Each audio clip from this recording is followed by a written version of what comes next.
ದೇವರ ವಾಕ್ಯ ಹೇಳುತ್ತೆ, ಆದಿಕಾಂಡ 48ನೇ ಅಧ್ಯಾಯ 11ನೇ ವಚನದಲ್ಲಿ ನಾವು ನೋಡುವಾಗ, ಆಗ ಇಸ್ರಾಯೇಲರು ಯೋಸೇಫನಿಗೆ, ನಿನ್ನ ಮುಖವನ್ನು ತಿರುಗಿ ನೋಡುವೆನೆಂದು ನಾನು ನೆನೆಸಿರಲಿಲ್ಲ, ಆದರೆ ನಾನು ನಿನ್ನನ್ನು ಮಾತ್ರವಲ್ಲದೆ ನಿನ್ನ ಸಂತಾನವನ್ನು ನೋಡುವಂತೆ ದೇವರು ಅನುಗ್ರಹಿಸಿದನಲ್ಲ ಅಂದನು. ಹಲ್ಲೆಲೂಯ.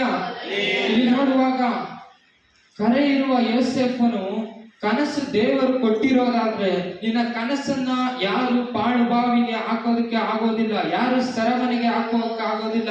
ಹಾಗಾದ್ರೆ ಇಲ್ಲಿ ಕೂತಿರುವಂತ ದೇವರ ಮಕ್ಕಳೇ, ನಿಮ್ಮ ಜೀವಿತದಲ್ಲಿ ದೇವರ ಒಂದು ವಾಗ್ದಾನವನ್ನು ಕೊಟ್ಟಿರೋದಾದ್ರೆ ಅದನ್ನ ಪಾಳು ಬಾವಿಗೆ ಹಾಕೋದಿಕ್ಕೆ ಅದು ಯಾರಿಂದಲೂ ಸಾಧ್ಯವಿಲ್ಲ, ಅದನ್ನ ಸೆರೆಮನೆಗೆ ಇಡೋದಿಕ್ಕೆ ಅದು ಯಾರಿಂದಲೂ ಸಾಧ್ಯವಿಲ್ಲ. Hallelujah, hallelujah.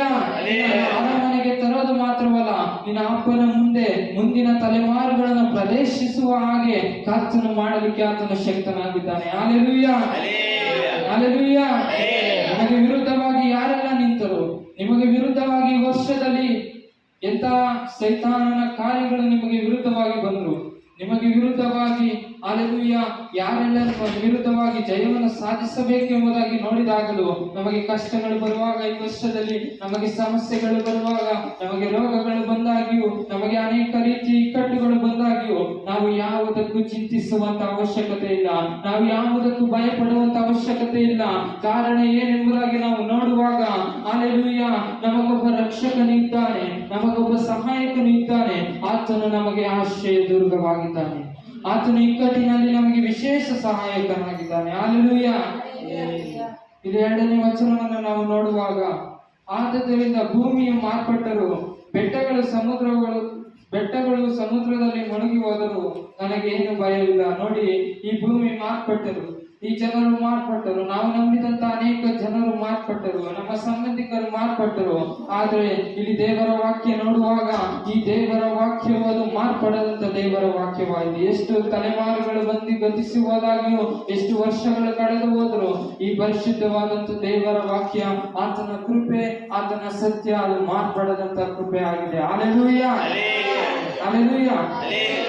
ಕೊನೆಗಾಗಿ ನಾನು 2 ವಚನವನ್ನು ನಾನು ಹೇಳಿ ಮುಗಿಸ್ತೇನೆ. 10 ಮತ್ತು 11ನೇ ವಚನವನ್ನು ನೋಡಿ. ಬಿಡಿರಿ, ನಾನೇ ದೇವರು, ಲೋಕದ ಸಮಸ್ತ ಜನಗಳ ಸೇನಾಧಿಪತಿಯು ನಾನೇ ಎಂದು ತಿಳಿದುಕೊಳ್ಳಿರಿ. ಸೇನಾಧೀಶ್ವರನಾದ ಯೆಹೋವನು ನಮ್ಮ ಸಂಗಡ ಇದ್ದಾನೆ, ಯಾಕೋಬ ವಂಶದ ದೇವರು ನಮಗೆ ಆಶ್ರಯ ದುರ್ಗವಾಗಿದ್ದಾನೆ.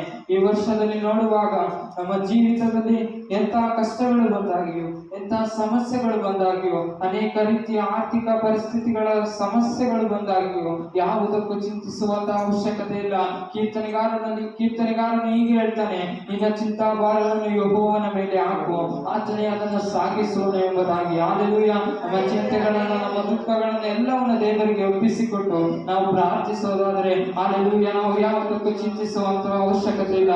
ದೇವರೇ ಎಲ್ಲರಿಂದ ನಮ್ಮನ್ನು ನಡೆಸುವಂತ ದೇವರಾಗಿದ್ದಾರೆ, ಆತನೇ ನಮ್ಮನ್ನು ಕಾಯುವಂತ ದೇವರಾಗಿದ್ದಾರೆ. ಇಲ್ಲಿ ದೇವರ ವಾಕ್ಯವು ಹೀಗೆ ಹೇಳುತ್ತದೆ, ಸೇನಾಧೀಶ್ವರನಾದ ಯೆಹೋವನು ಈ ವರ್ಷದಲ್ಲೆಲ್ಲ ನಮ್ಮ ಸಂಗಡ ಇದ್ದು ಆತನು ನಡೆಸುವ ಆತನಾಗಿದ್ದಾನೆ. ಯಾಕೋಬ ವಂಶದ ದೇವರು ನಮಗೆ ಸಹಾಯಕನಾಗಿ ಈ ವರ್ಷದಲ್ಲಿ ನಿಮಗೆ ಬೇಕಾದಂತಹ ಅಗತ್ಯತೆಗಳನ್ನ ಆತನು ಯೆಹೋವ ಈರೆ ಆಗಿದ್ದುಕೊಂಡು ನಿಮಗೆ ಬೇಕಾದಂತಹ ಅಗತ್ಯತೆಗಳನ್ನೆಲ್ಲ ಆತನು ಒದಗಿಸಿಕೊಂಡು ದೇವರು ನಡೆಸುವಂತನಾಗಿದ್ದಾನೆ.